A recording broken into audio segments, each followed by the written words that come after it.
있습니다. 그들이 천상 세계에 있거나 이 사람 세계에 있더라도 천상이면 하늘에서 불자들이 계율 지키는 거 보는 걸 좋아하죠. 그래서 성자들이 좋아하고 훼손되지 않았고 뭐가 훼손되지 않았나요? 자, 앞서서 쌍윗단이까야의 이 세계는 천상까지 포함해서 잘 연마된 판자 위에 아주 이쁘게 그려진 그릴 것 같다. 파랗고 노랗고 빨갛고서요. 현대식으로 비하면 가상현실의 컴퓨터 안에 컴퓨터라는 모니터의 바탕화면 위에 파랗고 노랗고 빨갛고 잘 그려진 게임들과 같다. 뭐 이렇게 비유하는데요. 훼손되지 않았고, 물론 마음 얘기입니다. 마음이 훼손되지 않았고 계율을 하면 이거를 전부 마음 얘기인데, 이 마음 얘기를 아까 잘 연마된 판자가 마음과 같은 겁니다. 그 위에 그려진 그림, 잘 연마된 판자가 훼손되지 않아야 되죠. 뚫어지지 않아야 되죠. 판자떼기가. 그 판자떼기 오점이 없어요. 얼룩덜룩하지 않아요. 그럼 깨끗하죠. 판자떼기 위에서 살더라도 이렇게 살면 최고의 신입니다.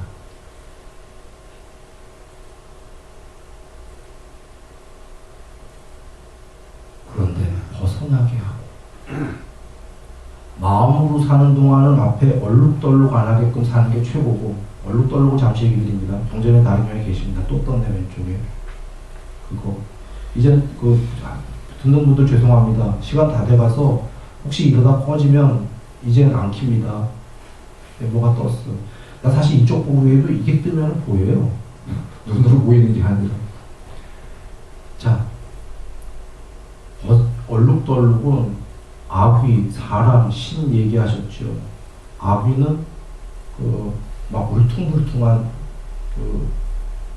땅에 나무가 있는데 잎사귀가 조금밖에 없어요.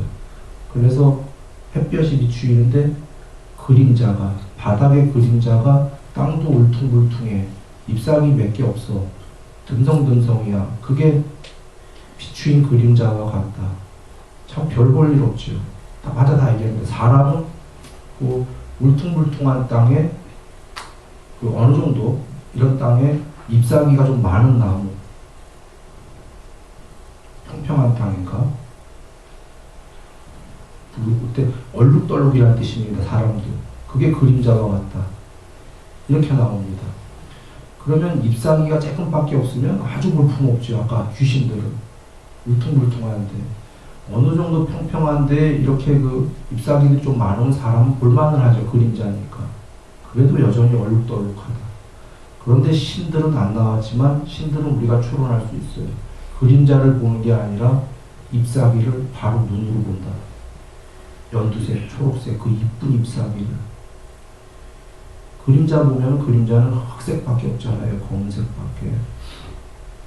실제로 이것은 비유가 아니라 비유인데 직유입니다. 이 경전의 말씀은 전에 얘기 드렸습니다. 차원이 달라져서 높아지기만 해도 뒤도 보인다. 그 사람이 뒷면, 앞면만 보는 게 아니라. 3차원의 사람들은 보통 그러겠죠. 네 눈이나 내 눈이나 비슷한데 앞만 보죠. 어떻게 뒤를 보냐. 차원이 다르면 위에서 보면 뒤 다 보이는 겁니다. 지금 이 얘기가 뭐냐면 강아지 눈이나 사람 눈이나 뭔 눈이나 뭐 똑같이 뭐 색깔을 보지 뭐가 껌껌하게 아까 사람이 그림자를 보는 거냐 검은색으로 우리 칼라를 다 본다 이렇게 얘기하겠지만 신들의 입장에서 보면은 사람들은 껌껌한 색깔 보는 거랑 똑같다 이 얘기입니다. 그래서 금강경에 사람이 공부가 안 된 사람은 어둠 속에 들어가서 보는 거와 같고, 어둠 속에 들어가서 장님이라는 얘기 아니에요. 금강경은요. 어둠 속에 들어가서 본다라고 나왔습니다. 이렇게 보는 거죠. 그런데 공부가 된 사람은 맨가 빛에서 보는 거와 같고 차원이 다른 얘기입니다. 그래 지금 얼룩이 없고 이건 존재가 높을수록 얼룩덜룩이 적은 거죠. 계율의 얼룩덜룩이 적으면 마음의 얼룩덜룩이 적어집니다. 그러면 마음뿐이 아니라 이런 것들의 얼룩덜룩이 적어집니다. 그래서 4대 왕천의 신들의 이 육구는 거기에 오용락은 인간 세계는 되지도 않게끔 너무나 멋진 거죠. 그 세계가 그래서이기도 하지만 세계만이 아니라 거기에 이루어진 마음으로 이루어진 존재의 이것들이 그런 상태이기 때문입니다. 한번 여기 보시면 세계가 아무리 멋져도 나라는 존재가 이대로 이런 걸 갖고 가서야 그 멋진 세계를 그대로 알 수 있습니까? 세계도 멋지고 나도 멋져야지. 변해야 되는 거죠. 그런데 중요한 건 벗어나게 하고. 이건 중요한 겁니다.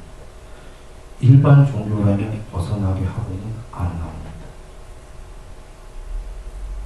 결국은 과정엔 천상까지 가지만 아까 잘 연마된 판자 위에 그려진 그림으로 끝나면 안 됩니다.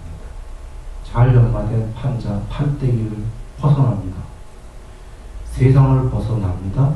천상세계를 벗어나게 하고 여기서부터는 거룩한 종교가 되는 거예요. 그래서 현자들이 찬탄하고 기가 막히구나. 벗어나게 하고 전에는 어떤 종교에서건 나도 들었다. 그런데 벗어나게 하고를 처음 얘기하시네. 기가 막히다. 이건 누가 느꼈습니까? 2600년 전에 사리자 존자.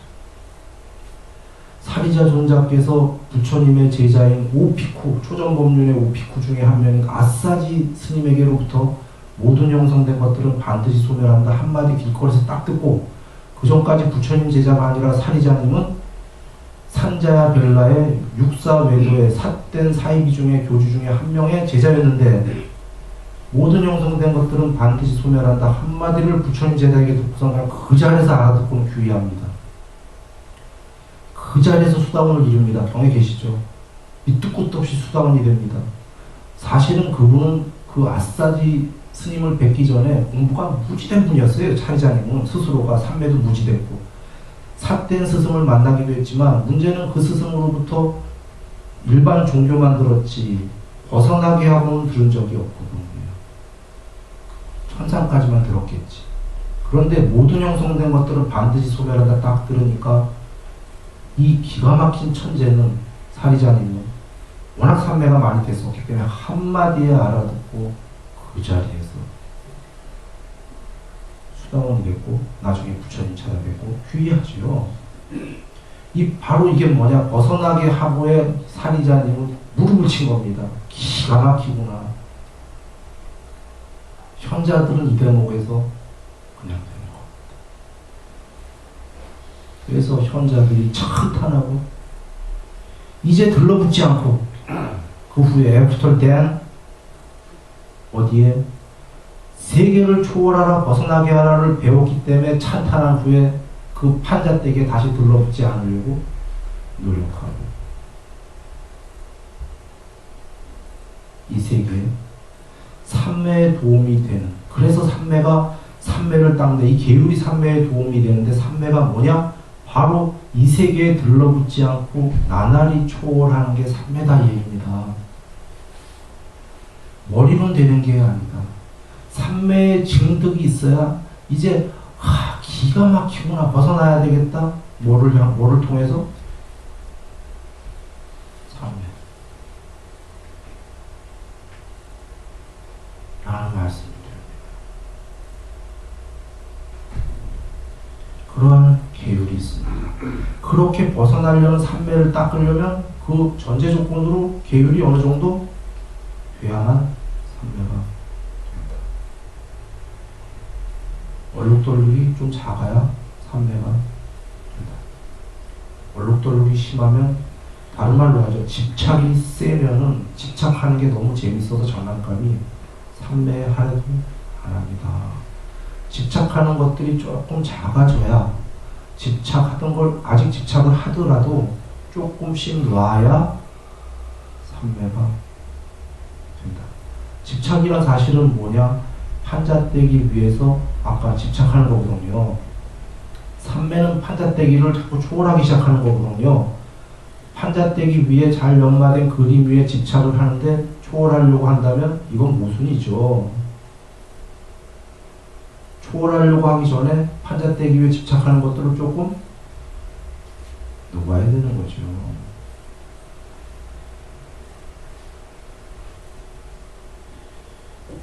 그러면 이제 곧 머지않아 삼매가 됩니다. 시간 많이 됐고요. 일단 정리하면 이런 겁니다. 지금 죽음에 이르러서 사람이 걱정할 게 뭐가 있겠습니까? 두 가지가 있습니다. 죽음에 대한 두려움, 그 다음에 남겨진 것들에 대한 애착, 부모, 자식 등등. 이걸 어떻게 놓고가나. 그 다음에 오용락, 이 세계의 재물, 명예, 뭐 이런. 다시 요약하면 두 개로 죽음에 대한 두려움과 미지의 세계에 대한 두려움, 이건 같은 얘기입니다. 죽음을 모르니까. 하나는 이거고, 하나는 남겨진 것들, 그게 가족과 뭐 재물 등등 모든 하고픈 남겨진 것들, 이 세계를 떠나야 되는데 버리고 가야 되는 것들에 대한 미련. 이 두 개죠. 지금 앞에 죽음에 대한 두려움과 미지의 세계에 대한 알 수 없는 두려움을 안 두렵게 해주는 설명이 여적한 네 가지입니다. 정리하면 부처님에 대한 믿음이 있어요. 그 믿음이 그냥 믿음이 아니라 그분이 유일자라는 믿음을 열의 10% 알고 있어요. 사위법다없게. 실제로 그리고 두 번째로는 그 법을 단순한 명목적 믿음이 아니라 그 법을 이해했어요. 천상까지가 아니라 더 넘어야 벗어나게 하는. 그리고는 이해만 그 법을 이해한 게 아니라 그러면 뭔가 아직 그 계율 다음에 삼매인데 그거 닦기 전에 해야 될 게 뭔가 그러면 자기도 도움이 돼야 되는데 그런 분들이 계신 승가에 보시를 했어요. 다 됐잖아요. 뭘 그대가 두려워할 이유가 뭐냐 이 얘기입니다. 그 승가의 보시엔 거기에는 그 스님이 혹시 사상팔배가 아니더라도 천상에서 사상팔배가 계시고 보고 있을 텐데 승가를 위해서 했는데 그들이 도울 건데 즉 신들보다 더 높은 자에게 보시를 했는데 뭔 걱정이냐 이 얘기입니다. 거기에 그래도 걱정이 된다면 그대여 보라. 그대 계율을 어느 정도 했잖아 이러는 거예요. 논리적으로 여기 보시죠. 불법성 상고에 대해서 믿음이 있어. 계율 조금 했어. 걱정해야 됩니까? 천상이 없다면 모르되 있다면 그는 땅은 당상입니다. 맞습니까? 땅은 당상입니다. 실제로 내가 설명드리려고 하는 거지 이 네 가지가 갖춘 자는 이렇게 얘기 안 해도 걱정을 안 합니다. 이렇게 얘기 안 해도 앞에 죽음에 대한 두려움은 없어요. 그 경에 계시잖아요. 계율을 어느 정도 지키는 자는 죽을 때 여행하듯이 깨끗하게 준비하고 죽고 죽자마자 천상대교. 죽을 때 깨끗하게 준비하고 죽고 두려움 거의 없어요. 이미 알고 있거든 그는. 천상도 있다는 걸 알고 그 너머도 해탈도 있는데 일단 자기는 그 해탈은 못 되지만 천상은 어디까지의 레벨에 갈 줄 모를 뿐이지 나는 천상이다. 그는 알고 있다 이 얘기예요. 그리고 기억이 안 나서 잘 모르더라도 천상이 있다면 나는 천상이다. 없다고는 할 수 없고 잘 살았다. 그런데 없지 않을 것이다. 논파할 수 없는 경우에서 그리고 그는 죽자마자 알게 될 것이다. 있나 없나 했는데 있었다라는 걸. 그러니 여기서 다시 한번 그 돌아가시는 분한테 지금 그때가 걱정할 이유가 뭐냐라고 지금 얘기해 주는 거예요. 이걸 들으면 이제 이 사람 안심이죠. 맞네. 내가 뭔 걱정을 했지요 지금? 안심이야. 난 천상이야. 그럼 이제 그 다음에 뭘 하냐면 이제 그 다음 나오는 게 부모 걱정합니까? 자식 걱정합니까? 이게 뭡니까? 이제 천상이나 죽음에 대한 그런 걱정은 없어졌거든요. 이게 제일 먼저 없어져야 돼요. 굉장히 논리적인 순으로 되어 있는 거예요. 이 변경이. 그 걱정 하나도 없어졌어. 이제 좋아. 행복해. 난 천상이야. 그런데 이제 걱정이 있어요. 내가 죽으면 부모님 놓고 가야 되고 자식 놓고 가야 되고 뭐 아내를 놓고 가야 되고 아내가 돌아가면 남편 놓고 가야 되고 그 걱정, 남겨진 것들에 대한 이거 지금 미안하거든. 그런데 걱정이 있어요. 왜? 그게 나오는 거예요. 그러면 그거 걱정을 이제 다 떨구면 나면은 그 다음에 오용락이 나옵니다. 나중에. 그러면 이제 이게 제일 걱정되는 순으로 나온 거예요. 내가 지금 죽으면 지옥 갈까 천상 갈까 걱정하지 마라. 그러면 천상은 됐네. 진짜 가족들은 어떻게 하지? 걱정하지 마라. 그래, 가족에 대한 걱정도 없어졌어. 그런데 이제 여기에 오용락을 이걸 놓고 가려니까 아까워 죽겠다. 그거 걱정하지 마라. 천상은 이 정도의 오용락이 아니다. 그래. 거기 장난감이 더 크지. 여기 장난감은 아무것도 아니지. 그런데 여기서부터는 사실은 이 지금 4대 왕천 하나는 더 큰 장난감이 제시가 됩니다. 여기서 시사하는 바가 있는 거예요. 아직은 낮은 단계이기 때문에 벗어나라 하면 못 벗어납니다. 그래서 요만한 장난감이 최고거든요. 요거 외에 없을 때는. 그때 요거보다 조금 더 큰 거 줘도 잘 안 가져요. 이거에 집착이 세면. 이때 이거를 놔라하려면 이거보다 한 100배는 더 큰 장난감이 있어요. 내지는 이거에 대한 집착이 시들해져야 돼요. 이건 다른 문제인데 지금 사실은 오늘 끝내려고 하는데 지금 많이 남았어요. 어찌 보면 많은 분들이 그냥 여기서 끝낼까요? 요 뒤에 스스로 읽어도 되는 거니까. 내지는 오늘도 어쩌면은 오늘 한 것도 몇 대목 안 돼요. 스스로 보면 다 아실 수 있는 거다 했는데 좀 내용이 달랐을 거라 이렇게 여겨집니다. 평범한 문장인데 여기에 뭐가 있었지? 그런데 이 평범한 문장들이 아닙니다. 이 말씀드리고 계신 게. 그래서 다음번 것도 사실은 굉장히 평범한 문장인데 뭐가 있지? 한다면 그게 그렇게 안 평범해요. 할까 말까 고민입니다만 이제 좀 더 진도가 있다는구나.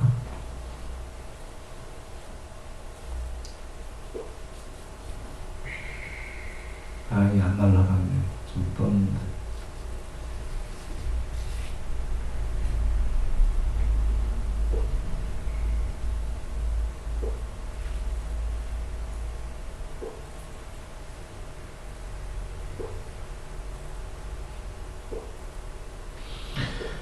나중에 하는 게 좋겠습니다. 왜냐하면 요거를 지금 아프고 중병에 걸렸을 때 또 타이밍이 있거든요. 병에는 안 써있지만 가족이나 혹은 가족이 아니라도 다른 분 도반들한테 돌아가실 때 이걸 얘기할 때 어느 타이밍이냐 이것도 중요하잖아요. 예를 들면 지금 아프고 지금 아직은 돌아가실 때가 아닌데 지금 얘기할까? 지금 얘기하면 안 되죠. 그분은 왜냐하면 지금 살려고 막 그러는데 인간아 지금 나한테 와서 죽으라는 거냐? 그렇다고 또 마지막에 돌아가시기 직전쯤 이 말이 안 들려요. 그래서 사실 이게 지금 언제쯤 한 얘기냐면 경연 안 나와 계시죠. 사실 타이밍 잡기가 그렇죠. 또 가족에게 만약에 가족이다라고 지금 아직 좀 시간이 있는데 아버지 염려하시더라. 곧 임종할 겁니다. 곤란하지 않습니까? 사실 이렇게 얘기한다고 저도 이거 타이밍도 잘 잡아야 되고 많은 얘기들이 많이 있습니다. 다음 시간에 한 번 더 하죠. 한 번 더 일주일해야 될 것 같습니다. 자, 오늘 비 오고 여름인데 진짜 고생하십니다.